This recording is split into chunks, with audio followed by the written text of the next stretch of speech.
This is Blue Grit Radio, a podcast where we talk about lessons learned for and from first responders. It's a project that's all about making better cops and a better community, where we dive into topics such as health and wellness, mindset, leadership, family, and life itself.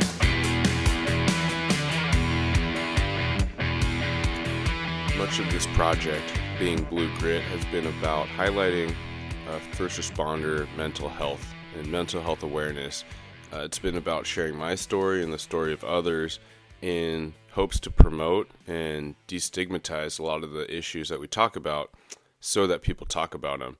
And my guest in this episode is very much on the forefront of that. He is an absolute asset and ally in talking about all these critical issues in first responder land as it pertains to mental health. My guest is Travis Gribble. He's been a cop, or he was a cop in his active career for 24 years.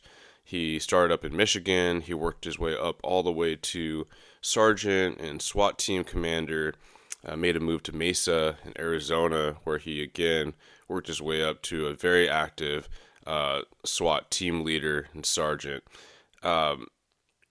We will get into how Travis and I are connected. It's one of those it's a small world things, which is super cool. We get into conversations about lessons learned through his career and helping uplift our brothers and sisters in these critical conversations. Travis now runs My Arena, which is aptly named after the Teddy Roosevelt speech, Man in the Arena. We could get into a completely separate episode just talking about the power of the takeaways in that when he gives his speech, which is, I'm going to summarize super quickly just to say it's the people that are in the stuff, right? It's the man, it's the person in the arena that's dealing with all the things, that's recognizing what is needed, what is necessary, and doing the work that is making the most impact and has the most relevance. We will get into talking about what he's doing now with My Arena, which is traveling, speaking, being an advocate, being a pillar in this space, talking about mental health and how we can get more help. He's a dude that knows firsthand. He's seen a lot of things and can certainly share a lot of things that we will get into in this episode. And without further ado, my conversation with Travis Gribble. All right, ladies and gents, welcome back to another episode of Blue Grit Radio. This is your host, Eric, and today I'm joined by Travis Gribble. Travis, we're going to get into a little bit, but it's a small world as far as a connection that we have. But for those that don't know, look at my socials when I post this, but Travis is a seasoned law enforcement professional. He's retired now. We'll get into your career, but you worked a couple departments. You worked all the way up to commander, SWAT team leader, SWAT commander, and we'll talk about that in a bit. But first off, just Travis, thank you for coming on the show, man. Absolutely. It's my pleasure, man. It's excited to be here. Sure. Yeah. I want to call you sir. I mean, you earned the rank I commander didn't. And all that. No way. Yeah, I kind of had the feeling, just getting your vibe. And that's kind of the cool thing about social media is, connecting with someone states away, but you really get their tone, videos, content, your writing. But yeah, we're aligned on a lot of things, mental health, For sure. as it pertains to first responders. Absolutely. We are. Yeah. That's why I loved, obviously people might see, but yeah, the connection, kind of cool that we hooked up because you went through the academy with my wife who started her career in Seattle. So that was cool. And then I remember kind of the night that she's like, I don't know if you reached out to me or whatever. She's like, oh my goodness, I went to the academy with him. So super cool. I can't even remember how that all went down, but yeah. I can't either. I mean, it might've been me seeing her share your stuff, or maybe I saw it before and then there was a connection. I mean, I saw your photo, just from social media. Like I would have known your face and all that, but yeah, small world and kind of going down memory lane recently for me. I just hit 16 years. So I just posted a picture of me in the academy and she chimed in, on Facebook, which was fun. And then I just recently did an episode recording with our TAC officer, our academy instructor. Yeah. So he was, on and off the recording, we were recounting stories about the class, and it's a class he really remembers. But yeah, your wife was one that I felt like a kid, kind of coming into law enforcement, and I was a lot of, am I ready for this, and am I good enough? But she was one that I was pretty intimidated by her. She Yeah. was business, and Hmm. she was the kind of even recruit that everyone wanted, for a patrol partner, that kind of thing. She was super Right. squared away, but that's probably no surprise to you. Yeah, definitely. Yeah, I mean that you make a good point because obviously I met her after she lateraled to Mesa, Arizona, and right away everyone, the senior officers, like, man, we don't know who this is, but she's squared away. She's all business, and I know you talk so much about recruiting and what you're looking for, but I mean, she was obviously a hardcore student all the time. She was a college athlete, played, volleyball for Cleveland State. She was a Hmm. walk on and within a few weeks had a full ride scholarship. And then, yeah, her background, her dad was a cop in Akron, Ohio. Hmm. So I think she just came in, man, and she's very professional. And so I'm sure you saw that in the academy. She is definitely all business. Yeah, that focus for sure, and not to say it too serious. Like, she's very, very cordial, Right. charismatic. The kind of person people like. But yeah, on the note of recruiting, that's the big thing where people, they look for traditional resumes or resume builders. But I try to remind people, hey, like, come with what you have, and if you're the type of person that comes in on fire on everything you do, then you Right. could very well succeed in this. And yeah, student Ex- athlete, that's the whole. That's a Right. lot of the characteristics we look for. So. Yeah, for sure. Hard work. And yeah, and I do think obviously I keep an eye on like Phoenix PD and their Mm, recruiting, and they literally just had a focus on a girl who was a hairdresser, but she had, when she was younger, wanted to be a police officer, but she got really focused in this business, but never lost the passion. And then mhm. she changed course again and came back into law enforcement. So I think sometimes we do get too tied up into this little box of what a police officer looks like. But I mean, I saw it all the time where someone comes out of a grocery store manager, they decide to change professions and they come in and they do it right, and they just have these core qualities. Hmm. Obviously, they've never, chased bad guys or whatever, but we can train that, right? But if you have this core, charismatic, you're able to talk to people, that is huge. Yeah, for sure. I mean, you mentioned grocery store manager like that. You might have to manage schedules, and you might have. I mean, Right. definitely have to be a people person. You're working with Hmm. teams. You're working, interfacing with customers. But even the let's take something more typical like a security guard, and a lot of people come in through security, Yep. but that's a huge array of quality and people that you meet as security guards that you don't even want to be security guards, and you don't even For want sure. them to have anything to do with what you're doing. Oh, So absolutely.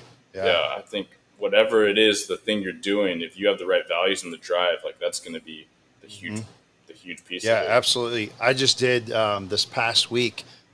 I went with Emily and then took my son. We did a whitewater rafting trip, Mm, um, it just outside of Missoula. Anyways, this kid that was our guide both days, because the first day he impressed me. 20 years old, and he's able to talk to people. He obviously is managing stress. He has to be prepared to help people if they go overboard. And I said, "Hey, did you ever think about being a police officer?" He's like, "What?" I'm like, "Hey, man, you have the like core qualities of what I could see you right now interacting with people on the street. hmm. We'll get you trained up." But he's like, "Man, I've never thought of that." And just, things like that. I think sometimes, these younger people, they're like, "Well, I could never be a police officer, but actually you could." So I think we Yeah, definitely, and I see you doing it, thinking outside the box right now because of our recruitment problems and, what we need people. yeah, and we see it a lot. And I'm trying to put out content about recruiting because it is my day to day, but it is the public safety problem across the nation, and Oh, even you could say the Western world, right? yes. UK, Britain, Right. all of our problems are the same. But yeah, even a hairdresser, and a lot of people might write that off, saying, "Oh, like I don't like this resume or this background packet." But man, a hairdresser, most of them are self-employed. They have Right. to, they have to hustle, and they have to advertise, and they have to reach out, and they have to have people skills, and Right. they're going to get someone mad, with Yeah. a, Yep. you can't really Exactly. fix hair that easily, right? That's So right. Yep. Exactly. yeah, yeah, I think recruiters, and you have that bone, but you're looking at the potential in someone, Mhm. and whether it's the recruiter or the administrators that are part of the decision making, or field trainers, right? They're like, who the heck did you drag in from academy Right. for me? It's like hey, you work with the lump of clay you got, you do your best. If it Hmm. pans out, great. If it doesn't, that's okay. Not everyone will. But you have to Right. know that you did your best, because we need to mentor people. We need to coach them up. Oh, for sure. Absolutely. It's our responsibility. Yeah. Well, we're gonna pivot a little bit. We're gonna get Yeah. into a little intro about you. But yeah, man, a lot of people love listening to, you have a very impressive career. And what got you into law enforcement? Is it something that you always wanted to do? Yeah, man. I've asked my family, what I was like as a kid, and I remember that stuff. I, this is going to sound like the typical box we get in, right? Yeah, played war when I was a kid, just always liked firearms, liked hunting. And I don't think I realized it when I was younger that that's necessarily what I wanted to do, Hmm. but I had these qualities and I was very much like a law and order type kid, very by the rules. And then when I was about 18, my mom and I lived in an apartment complex, and in that same complex was a young police officer and his wife. And so he would stop home sometime in the patrol car with dinner. And Mm. I don't even know the first time we chatted it up, but he's like, "Hey, you want to come do a ride along?"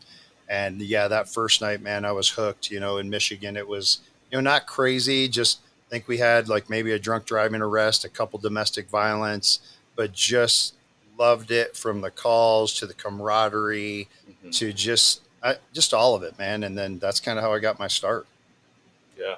Right on. So you got hired. You got your start where you were from, Michigan. Yeah, I did. I went through in Michigan. I had to I, well, I know it's still a thing, but I hear more and more that this is not the case. But I put myself through my own academy. So in Michigan, you have to go through community college, and then when you graduate from the academy, then you at least have an associate's degree. Hmm. So, and it was still a full time academy, 40 plus hours a week. We didn't sleep there, but we reported, every day. And then after that, you're just trying to get whatever job you can to lock in your certification. So, yeah, my first job, I literally started the day after I graduated because this all these small towns come around recruiting, 1 square mile town making Hmm. $6 an hour. And yeah, I started the next day, but it was literally, man, I know you've heard of it, the kind of place where they throw you the keys and say, just don't wreck our new Chevy Caprice. And Yeah, you figured it out. No real FTO program. It was nuts. And I man. was there, yeah, just there for a short time. Then I finally got hired onto a sheriff's department. So $6 an hour.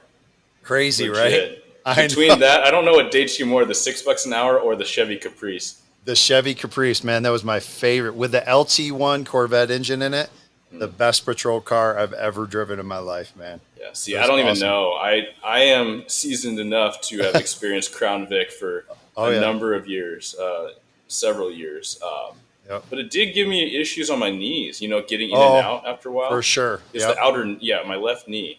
Yeah. I Yep. noticed I would bear all my weight lowering myself.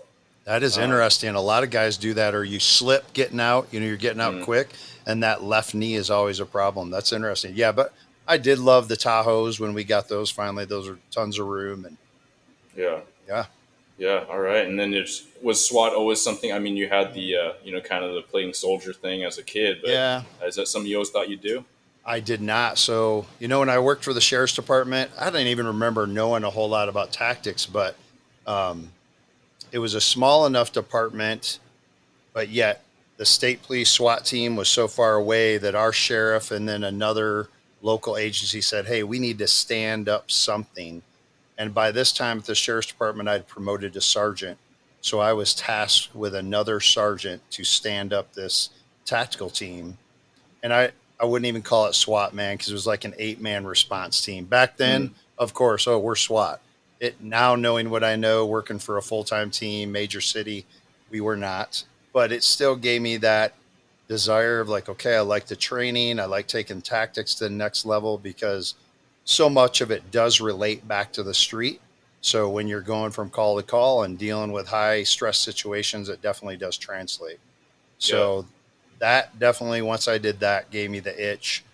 That was kind of the catalyst that ultimately led me into, going looking for a major city PD because deep down inside, even though I didn't go to Mesa PD when I was through the hiring process, I didn't go in there and say, "Oh, I want to come here and be SWAT," because I know yeah, keep your mouth shut, just come in there and do your job. But that's ultimately what I was really searching for. So, Gotcha. How many years did you have on before you went to Mesa?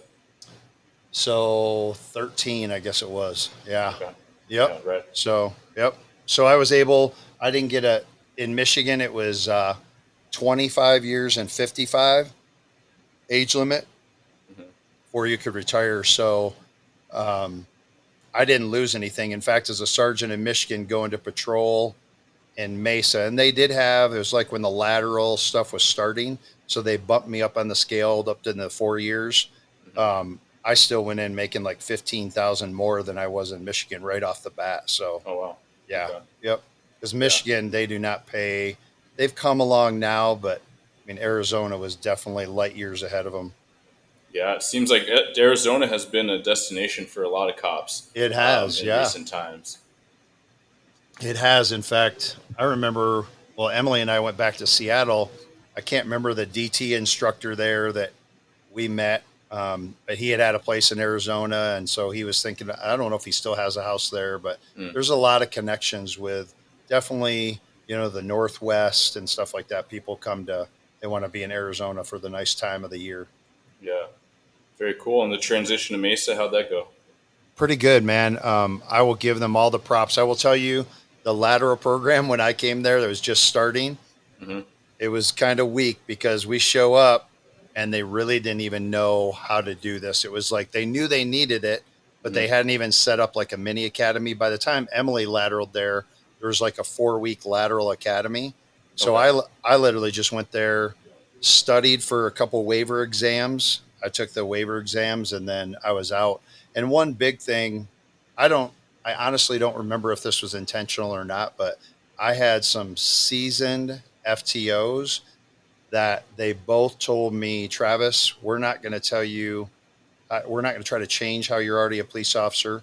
We just need you to learn the paperwork way of Mesa stuff. And if there's any different policies, and I was blessed, man. I had a couple they just let me do my thing and learn how to, the different booking process, the reports and all that, because, I mean, I'm sure you see it at your department or wherever. You get some FTOs and they're like, even if you're a lateral with 15 years experience, they're Yeah. like, no, you're going to do it my way. And that never goes well, right? I mean, Yeah. you gotta have some respect for where they came from for sure. For sure. Yeah, it's a fine line sometimes. Like you don't want to over trust someone's credentials or their Yep. time on because this pops into mind in this conversation. But when you talked about SWAT at your old agency and how not to throw stones or anything, but there are departments where hey, just because you're willing to do a little bit more training and you have a rifle, you're SWAT Yes. now. And good Exactly. on those guys and gals that are willing to do that. But that is SWAT isn't SWAT isn't SWAT. Oh yeah. Same with any department, any specialty. Yeah, just to have a cool thing by your name like homicide detective. It's like, well, have you ever worked one? And that could be a thing. But yeah, we've had that where we've done. I've seen it both ways where you over trusted a lateral that was pretty confident, and maybe they Mhm. weren't even trying to, blow smoke or anything, but we just trusted it, and then come to find that they're not doing things the way you want, or they don't have the confidence. They just know their old way.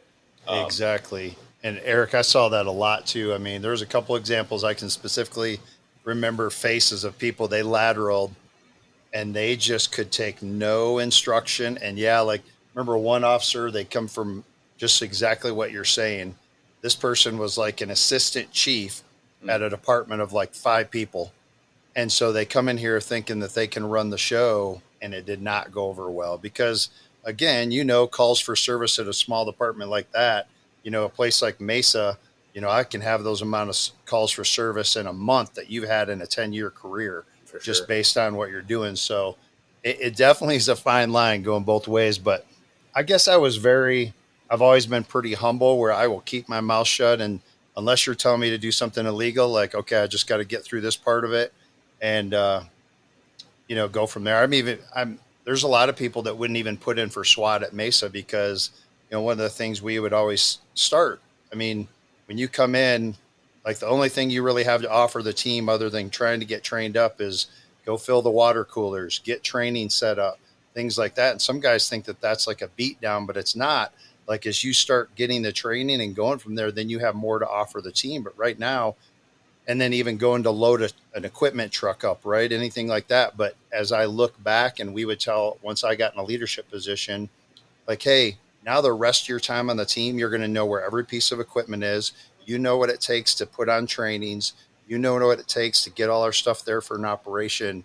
And that, but some people just they can't do that. They just like can't humble themselves. But I never had a problem with that.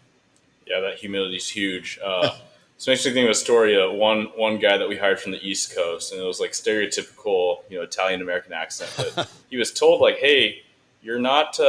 We need something for proactive. Your paper's good. You're responding well. Your geography's fine. You're coming along, but you need to do some sort of stop, like traffic or otherwise. Like, make it up or whatever's in your scope or your wheelhouse. It could be business contacts, bar checks." He's like, "Yeah, that's not really my thing." And then Okay. the FTO was like, "Hey man, I'm telling you, like, this needs to happen for your training." He's like, Right. "Yeah, it's not me." Oh, And so he see, and didn't last. that's Yeah, exactly not, that's what you don't do. So anybody exactly. listening, yep. Yeah, that humility though, I love it. That's something that I try to preach all the time with the youngins coming in. But I will fall on my sword for being a field training evaluator before I was Uh, field evaluator officer before I was a field trainer. But part of that and part of this is the humility again, especially for the younger ones. I was an FTO at about 4 years, which was really young back then. It's not that new now. At a lot of agencies, including mine. But I had a sergeant that got demoted from a large city in the state. He lateraled over here. He got demoted because of budget cuts, so he was just the low man. But he came over here as a new officer going through FTO, and he gets stuck with me for a couple fill-in days. mm-hmm. I was super intimidated, but at the same time, I know stories like the one I just told you about the other guy, and so little things that he'd get wrong. Like I don't think I had a chip on my shoulder, but I was trying to justify my existence, right? So I was Oh like, hey, yeah. Yep. hey, you had this and you missed that and you missed a wrong turn here. And, the paper, as far as the report writing system, needs this and this. So, I'm making all these notes. And then he's just like, okay, Yep. sounds good. Like, and I tried to remember what his face was like. And I don't think he was gritting through it. I think he was just like, that's okay, kid. Like, no problem. Yeah. I'll play the Yeah. game. And he retired it out of here as a commander. And then Mm-hmm. he's chief somewhere now. But Yep. super solid guy. Have, mad respect for him as a leader. But what an awkward start as Yeah. far No as like kidding. how we learned about each other, and he didn't even remember the story, which I think says a lot. That is good. Yeah. And it is, I mean, like you said, so many nowadays, like even with Mesa, younger and younger officers becoming FTOs, and then our lateral program has picked up exponentially, so to where, like, yeah, you may have someone 10 years from some other place, even like a large California agency trying to come to Arizona, and you've got this quote unquote kid that has 4 years on the street and they're an FTO. That it sometimes is a hard pill to swallow. So, but I think our FTO program, they were getting better about training them up to try to talk about the relationship side of more than just, okay, it's checking boxes, it's doing the DORs, all that stuff. Like, you got to understand who's in the seat next to you and try to be respectful as much as you can, while having specific requirements that you cannot, let go. So, Yeah, absolutely. Um, we're going to do another pivot. So my arena. So that's what you're working now. You're a yeah, retired law man. enforcement professional. I love why you chose my arena as far as Theodore Roosevelt and Yeah, his famous speech. So right. tell me a little bit about that, and tell me about what you're doing in your day to day, week to week, through the year now. Yeah. So, yeah, I guess for your listeners that don't know, they can look up my stuff here. I've been in a few podcasts, but 24-year career, I dealt with some post traumatic stress, and ultimately to where I decided to take a retirement in 2022. And, um, I had a lot of cumulative stuff, plus a really significant call in 2016 that I never dealt with. And then when I retired, I thought I was just going to come up here. Emily and I had already bought 14 acres up here in the mountains of Montana, and Nice. that was kind of our retirement plan. But because of me retiring early, we're like, hey, let's speed it up. So I was literally driving up here with a trailer full of our stuff, and a friend of mine that now is the undersheriff at Flathead County. He actually used to be a sergeant in Richland PD in Eastern Washington. Yeah. And so he had come over here. His friend had got elected sheriff, and he came over. So he called me and wanted me to come do a debrief for a tactical leadership conference in Kalispell. And I assume everyone knows a debrief of one of our operations back in Mesa. And I said, sure, Wayne, I can do that. And then I hung up the phone, and he had just recently learned my story of what really happened to me. And so I called him back, I don't know, a couple hours later and said, hey, man, what do you think about me getting up in front of everyone and talking about mental health? Mm. He said, yeah, let's do it. So went there pretty much unscripted, a very basic PowerPoint, and it had an overwhelming response. And it snowballed from there to where in the audience that day, there's a guy named Andy Stump that has Cleared Hot podcast. Yeah. And he's now in Kalispell, and he's befriended a lot of law enforcement through jujitsu and other stuff. And one of the people in there contacted Andy and said, hey, you got to have this dude on your show. And so by the time I was home, a 3-hour drive back home, he was texting saying, hey, let's do this. And a few months later, I was sitting in his studio doing that. And it kind of blew up from there. And at the same time, my name kind of got around in Montana to where I was going to do the Chiefs conference here in Montana. A couple PDs wanted me to come. And what I do is I just, honestly, it started out just me telling my story and talking about lessons learned, talking about, I believe now looking back, hindsight being 2020, that a mental health professional should have been part of my toolbox the whole career to deal with stuff. And then it's now evolved into my therapist back from Arizona. When I travel outside of Montana, she travels with me. And then I have a couple here in Montana, and they walk alongside my story. And at different times throughout, they jump in with a clinical perspective. And then we talk about my treatment and talk about what it looks like for them. We spend a lot of time on EMDR therapy, because it's been, really revolutionary for first responders in dealing with specific incidents. And so we do this back and forth, and it's, we can do it down to like a 4 or 5 hour presentation to all the way to an 8 hour. And it's just exploded, man. So that's what I do now. Been a weird thing, because I've had to, create a social media presence, which I never understanding. I actually have a girl, Taylor, that works with me, and thank God for her, because she's a 25-year-old that knows what the heck she's doing and with social media. And it's helped a lot, because a lot of that stuff I don't understand, and I probably never will, just because I don't want to take the time to understand it. But it frees you up. Yeah. It does, for sure, man. And she's passionate. And she's passionate about our mission. So so now I travel I've been in New York a couple of times. I'm doing FBI hostage rescue in Quantico in November, throughout the state of Montana, Washington, Arizona. And it's just blowing up, man. I never in a million years. Emily and I are like, what in the world is happening? So again, I don't think my message, I honestly think a lot of people could get up and tell their stories about what has happened.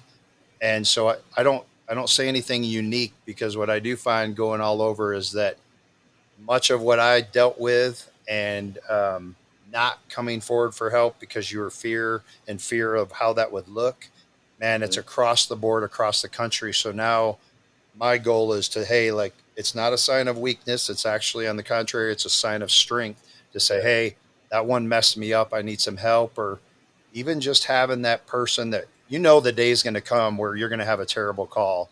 So I want new officers to hey, starting in the academy, and I'm actually pretty proud to say that starting this September, I'm going to be in all of Montana State, the police academy.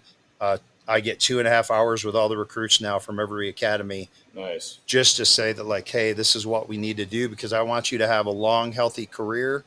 There's going to be some really hellish days, but here's what you can do to make it better. Hopefully save some marriages, have some happy retirements, that kind of stuff. So, That's huge, man. I mean, you covered a lot of ground, and I I just did. kind of want to rewind back. No, it's all good stuff, and appreciate you sharing your story as your mission and Yeah. today. But I'm curious to rewind back a little bit as far as like the tactical debrief. A lot of us in the industry know that, right? So we're Hmm. talking about lessons learned, what went well, what didn't, kind of the play by play for those outside of first responder world. But then to inject, hey, I'd like to talk about the mental health aspect of this. What prompted that for you? As far as just starting going to talk about it all along, Yeah, or and what? asking your buddy to say, hey, like, what do you think about me hitting this note as well? Well, the first time that I saw that, holy, it really has an impact is when I made the decision that I was going to seek a retirement. I had been off work, and my team, even though they knew I was struggling, only a couple of them knew, what was really going on. I felt that I needed to go to my team and say, "Hey, this is what's going on." Even my lieutenant at the time, she said, "Travis, I'll do it for you." I said, "No, it's my responsibility. I'm going to talk to him." So I went and met them at a full team training day, and I shared my story, everything that was going on, and they knew about that really big call in 2016.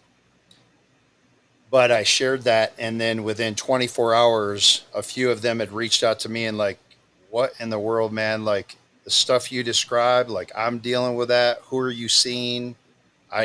Just it kind of opened this door. Um, a couple people have shared with me, like it's almost like hearing me say it, it's like giving them permission. Like, okay, if Travis did all this stuff in his career, and he's, of course, SWAT, we're supposed to be these big tough elite guys, whatever, gals, and to say like, nope, this shit took me out. I got to have a conversation. Hmm. Um, Seeing that gave me like, man, just by telling them what I went through, that kind of impact. So then I started like, okay, let me go see if I can do it here in Montana. Yeah. And if I help one more person, it's worth it. Right. And then that's how it snowballed, man. Yeah. Were you nervous the first time when you're up in Oh, front of that group? terribly nervous.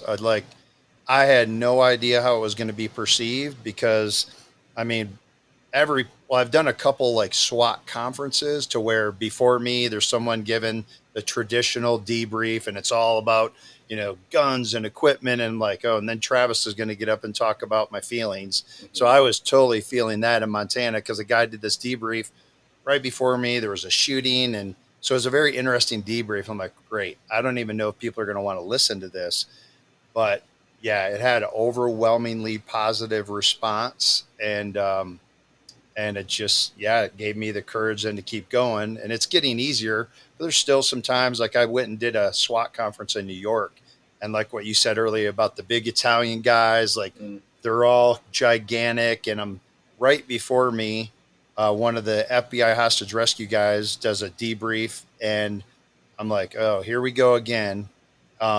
And I'm going to see how this goes. And again, it was overwhelming. A lot of these guys came up to me and like, hey, thanks for sharing the story. I thought I was the only one feeling like that. And so, yeah, it was good. Yeah, that's huge, man. And I applaud you. And for those listening in, whether it's about mental health, whether it's about your story and sharing that in a peer support role, or whether that's just about you recognizing a need that's going to be supportive to the community or to the profession, it's going to be scary, right? And we Yeah. grow in these times of uncertainty and when we feel uncertain, but man, what a need, right? Because you got that validation and then that was allowing you to keep fueled. But Right. someone's got to be first. And for a Yeah. lot of people, you're first. And so I applaud you and I appreciate that. Thanks, brother. Yeah. Yeah, a lot of it I'm happy to do it really now. is it really is the SWAT thing that helps, right? Like, Mm-hmm. um, if I'm looking up to Travis Gribble and I know that you've done some legit things, some crazy calls that I can only read about and imagine in my head, but you're the one who's out there saying, "Yeah, I am a tough guy that did these things, but I'm also human, and we are so passionate in this job, and so we are going to reflect back on all these emotions, and it is going to take a toll because the majority of us do this job that's extremely risky, extremely we sacrifice a lot because we care about people so much. And so Yeah. if you care about people so much, you're not going to be immune to that. Right. And I tell you, man, like you're talking about the SWAT aspect of it, right before I went to New York for that big leadership conference, I met a sniper that he's on Orlando SWAT team. and he actually has he's part of a foundation called Hook a Hero. They do these fishing trips for guys struggling, and they have a mental health professional. And so he was even involved with that Pulse Club shooting. So he's seen a lot of nastiness, and he's needed to get help. And he told me, he said, Travis, he said, one time I was coming out of one of our buildings, and this young officer comes up to me, only a couple years on, had already had a couple rough calls. And he told him, he said, hey, Paul, he said, I saw that you were on that board and talking about mental health, and you're the reason I went and got help, because I'm like, hey, if Paul's saying it's okay, then I can do it as well. And so when I do get in front of any type of specialty unit or a SWAT team, I say, hey, you can be a leader no matter. I mean, there's, there's all this bantering about, other people in the department, you hate SWAT, like whatever, you guys don't do anything and all this stuff. I get it. But yet it is an elite, part of the department, and people, especially new officers, look up to that. And so if you can come out and say, no, it's okay to go get help. It's not a sign of weakness. I'm still going to go out and do all my tactics and train and get involved in the heavy calls. But I also am telling you it's okay to go get help. So, yeah. Yeah, I love that. And just you putting your story out there, it emboldens others to do that, right? Whether it's on social media or whether it's car to car with just their buddy. A lot of what you said connects with me, because I was curious, man, are people going to want to hear what I have to say? But, talking to a very like-minded individual his episode will be airing probably in the next couple of weeks, but Mark Bouchard up in Canada, and he's been on TAC team, and he's written a book, but he's very focused on mental health. And he's like, man, it's not about who else it's not about competing or, whether anyone wants to hear your story. He's like, clearly someone does. And the fact that anyone does, you're going to resonate with a different person than I might connect with. Exactly. So it's just about more people having more stories and just normalizing this, because we still got a long uphill battle. We've made a lot of strides, and the little window that I've seen as far as my career, and then the larger window that I'm told about from others. Mm-hmm. Yeah, and you make a good point. Even if it's in a car-to-car conversation, or you're going to have coffee, and if you've went and got help and had some successes, I ask anyone, please share your story. And in fact, I've had a lot of people reach out to me, and I've walked alongside them as they're going, like, okay, I'm going to go get help. And I say all the time, I said, the only thing I ask of you is once you get on the other side, at least share your story with one person, because you never know what impact that will have. And I mean, it, man, the suicide rate amongst our people right now is ridiculous. And you just never know that you might save a life. You may not even ever hear about it. Someone may hear you and they go get help in private, which is fine. Mm-hmm. But I'm telling you, it will have an impact and help someone. Yeah, absolutely. What did peer support and discussions of mental health look like earlier in your career, if at all? Yeah, I do talk about this in my seminar. So the only thing I ever remember early on, so if we start at the academy, I remember in the academy watching, and this will really date me, they throw in a VHS tape, and it's was it on the metal cart that they brought out? Oh, totally. With a TV. Man. Yeah. Yes. Yeah. The only thing I remember was they had like interviews with officers that had been shot in the line of duty, talking about mentally fighting through being shot, but it was nothing about, okay, what comes after that, about receiving help, no talk. And then, man, especially in Michigan, I'd been in a shooting, seen lots of stuff. We never got talked to about getting help. And the only thing that ever triggered me having to see someone was when I got in the shooting. And of course, that's the typical for our industry that, oh, yep, getting a shooting, you've got to go check in with someone before you come back to duty. That's all it was. And then I'll tell you, man, at Mesa, when I got there, from the outside, we had a peer group.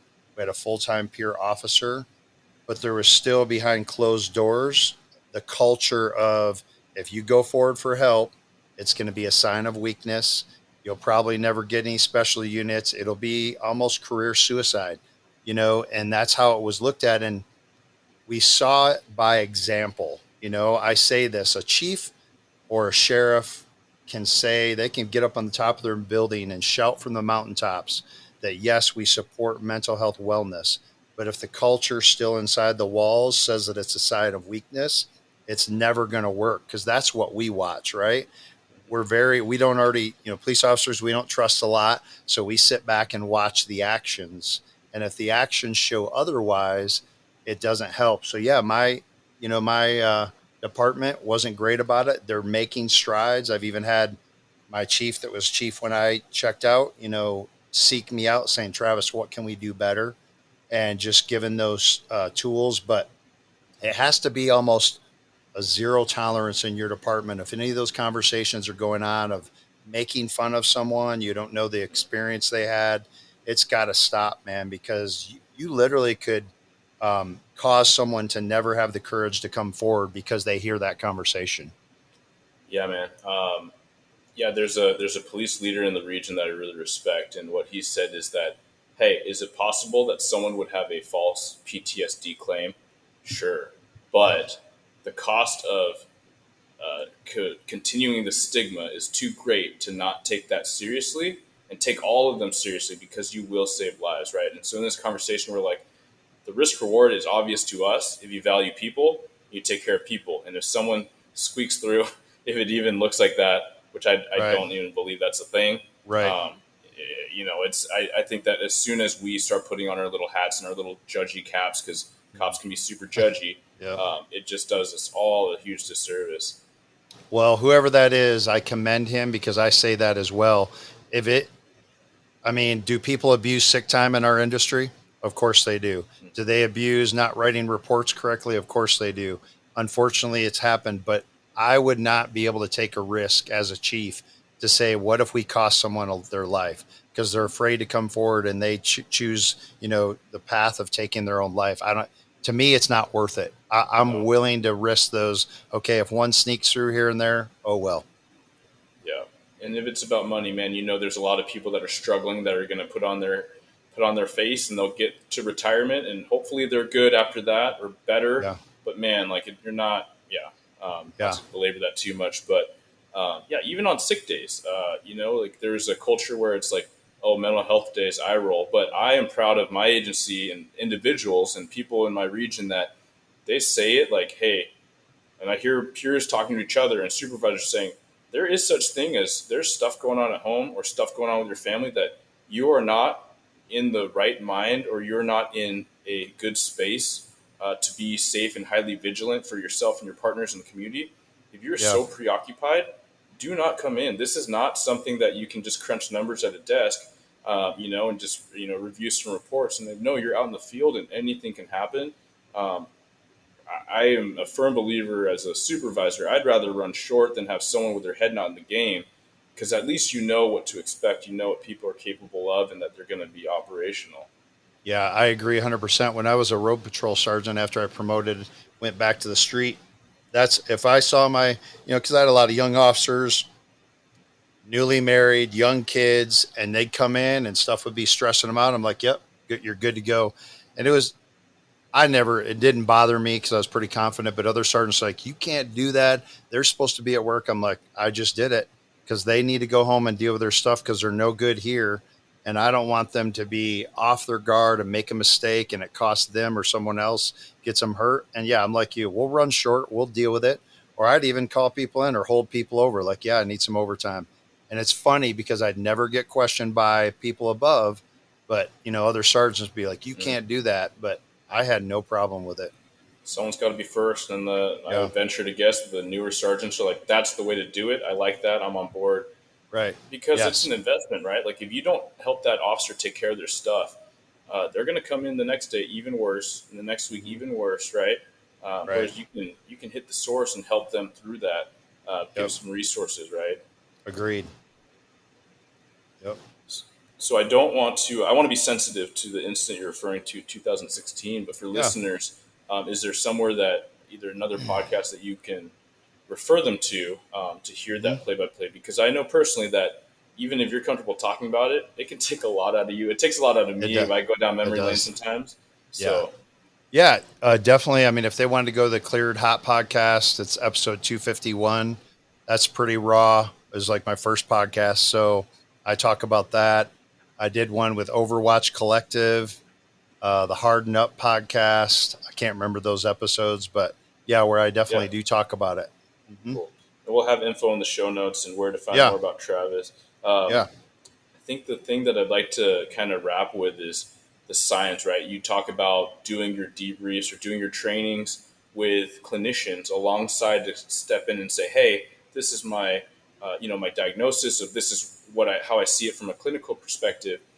Looking back at your career as far as the trials, are there moments that you could isolate and say, hey, these were huge warning signs to me or to maybe my peers might have noticed, or these are huge things that I could have done to help address some of those things? hmm Well, if I would have done what I preach now, getting help early and often, I mean, that would have been gigantic. Back in Michigan, my shooting, countless suicides, child deaths, and it just adds up. And I went along with the culture that was like, hey, that was a rough one. Let's go have some drinks. And I bought into that because I'm not saying it was right, but I fell into like, this is what everyone does. I guess this is how I cope. And so that became a coping mechanism of, yep, it was a rough day. So I'm going to have some drinks tonight, which was never good. And then I also, one of my coping mechanisms is I threw myself into work even more because if I'm spinning 100 miles an hour at work, Hmm. I was thinking I was okay because I was not thinking about the other stuff because I was having to be in the exact moment. But then I was having no rest and relaxation. Like I see you talk a lot about that, man.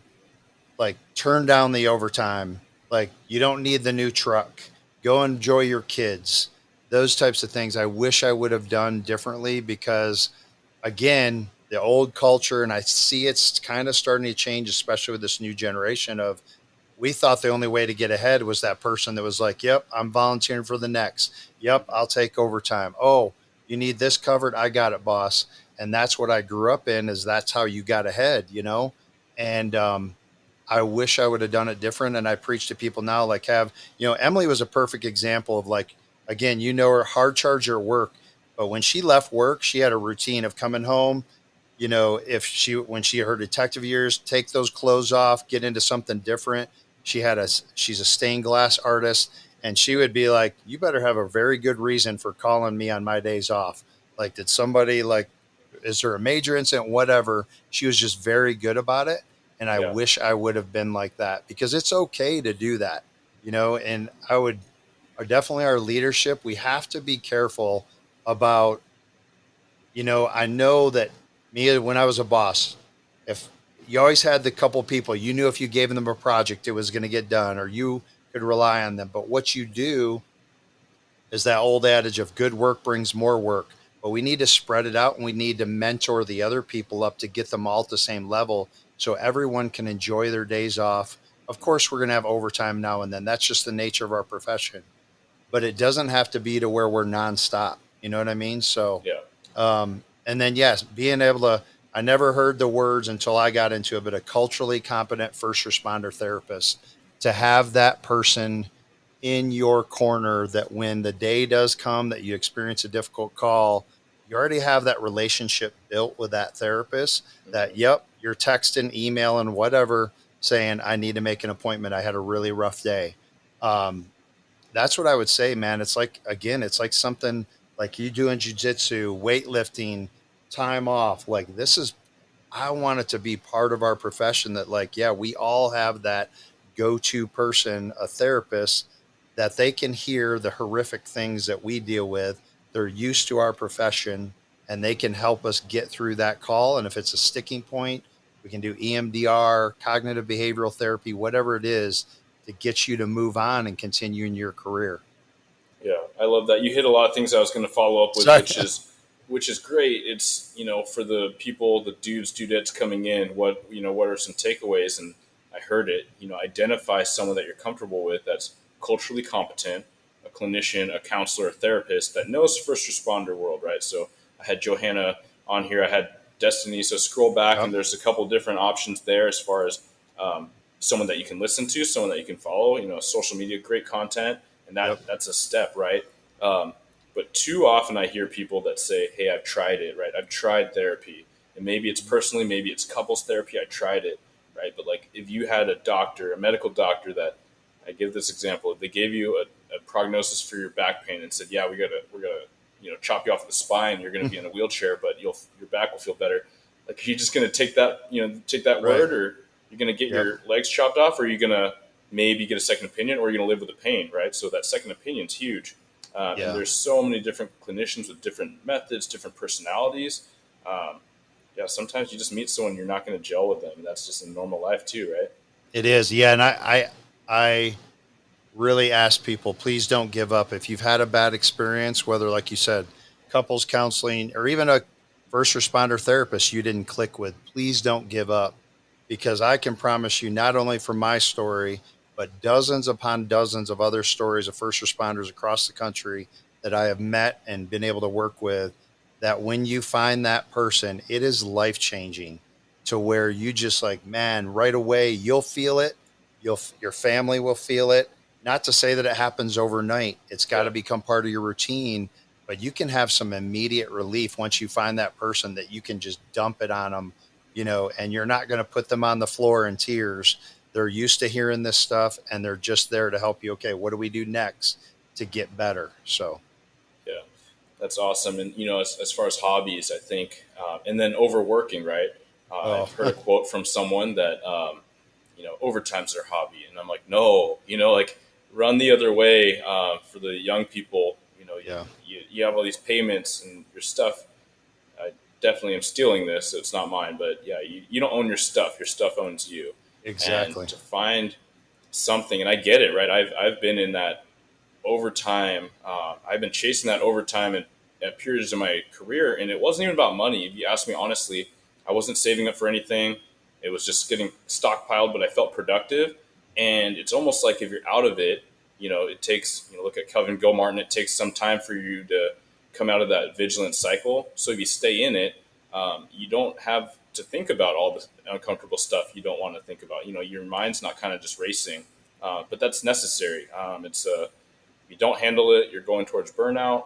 And I don't even want to misquote the stat, but it's crazy sad as far as how much average cop pulls of their pension. Do you know that stat? no, It's like between 3 and 7 years, right? So if you retire really? at 53, like, yeah, most aren't going to make it past 60, and I think Wow. that's pretty conservative as far as Yeah. a guess. Yep. But a perf did a study, and I think others have too. But you want to milk that retirement that you work so hard to earn. So don't burn out too fast. Don't redline the engine. Take your time. You got a long career. Yeah, I agree. I mean, a big thing in Mesa was everyone was chasing off-duty time. So you got all the off-duty work, and yeah, I mean, you could literally do it every single day you were off, and yeah, but then they'd come into shift and they were burned out. And of course, then as supervisors, if we saw that, we found out they're working all that off-duty. Okay, we could limit that. Like, but hey, what's going on? If I'm even seeing that at work, what's going on with your family? You're just never there. It's just not good.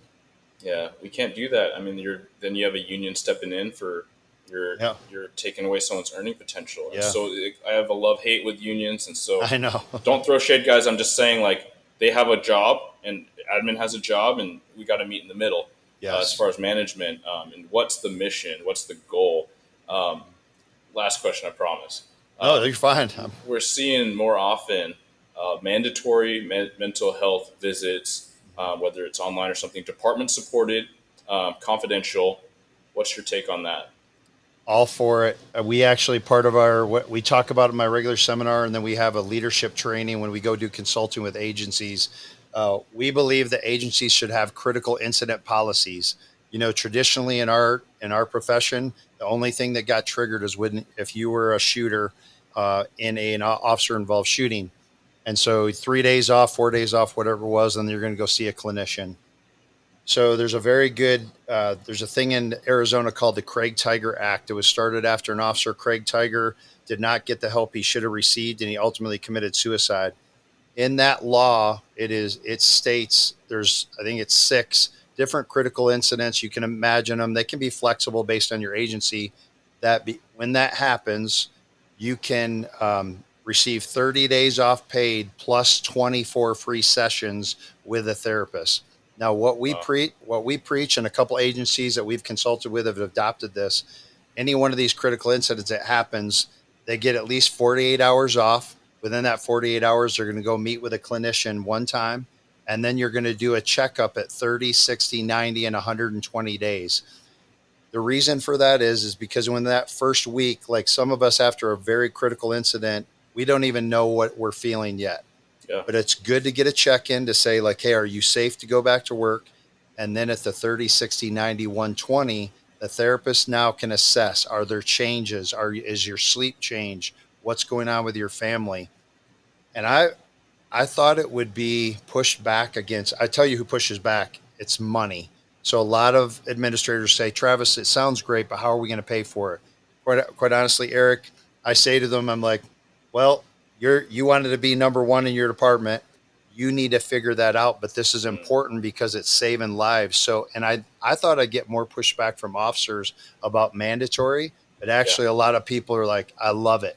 And even if you're an officer, well, this is what it does as well. So even if there's a culture in your department where some supervisors say, no, if you go get help, it's weakness. Well, if it's a policy, it takes that away. To. You know what I mean?